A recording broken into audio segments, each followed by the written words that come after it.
Hello everyone and welcome back to another Stormworks update video. In this video we'll be covering the 10th major update that was released here in Stormworks today. Now if you're enjoying these videos, comment below and what else you'd like to see in my future videos. While you're there, don't forget that like and subscribe button and make a little bell icon to notify my upcoming content as soon as it gets posted.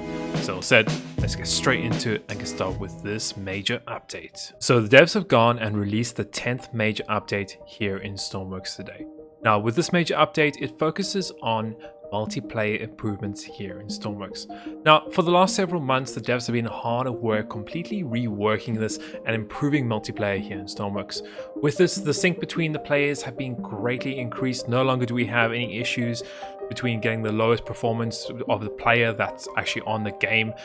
We have seen this really increased, enough so that they've actually upped the players from 6 all the way up to 32 players.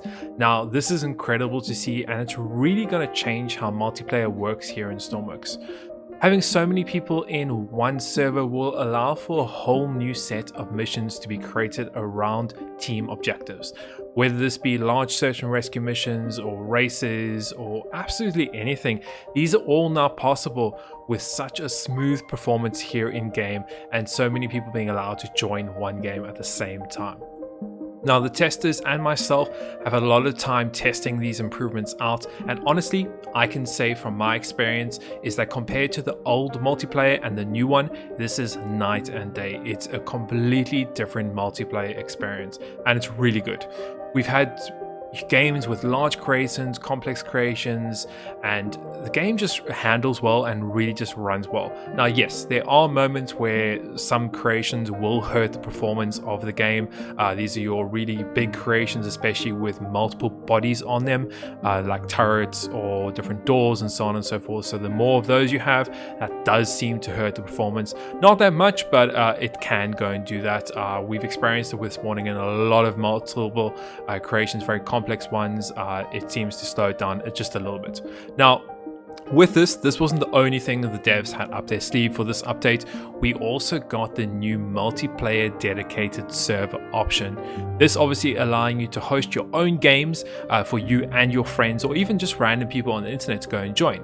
Now this means that you can obviously have your own design maps or own design worlds that you can now go and roleplay. You can set them up to exactly how you want. Obviously limit some options, unlimited options. You can all go and play together, allowing players to be much more creative and to have much more of a team building experience at the same time.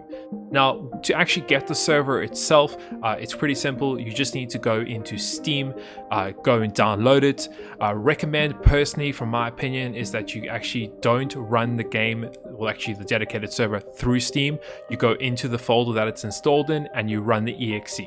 Now there is some setting up to be done, of course. There is a config file or save file inside there that you can go and configure the settings with.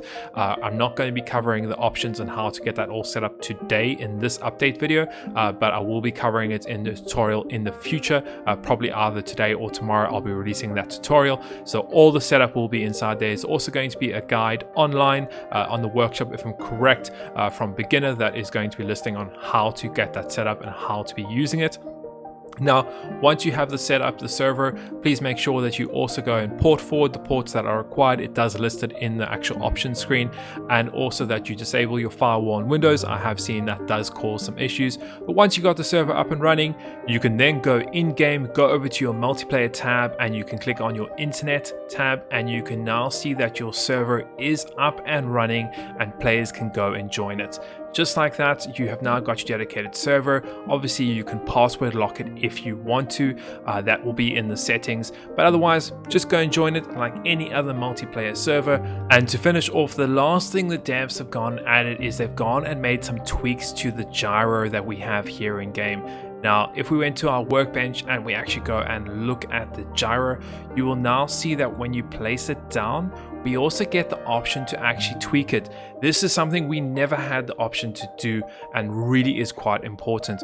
Obviously with multiplayer and obviously having so many players and clients and things all running together, we might need to slightly tweak our creations to run a little bit better. Now this is of course not only for multiplayer, but just for single player. We never had the option to do this, and people had their own gyros they created using PIDs, etc, etc. This gives us a much more better option to configure this, either to heighten the sensitivity or to lower the sensitivity of our gyros.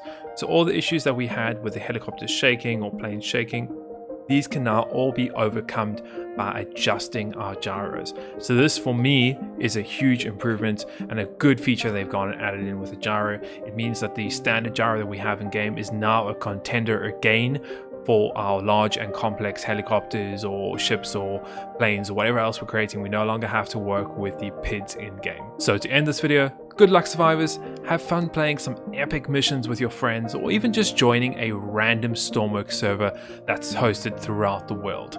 I can't wait to see what some of you guys are going to be doing with these servers and going to be playing with together with up to 32 of you in one game, but it's going to be absolutely epic. And thank you very much for watching. I hope you enjoyed the video, and we'll see you in the next one.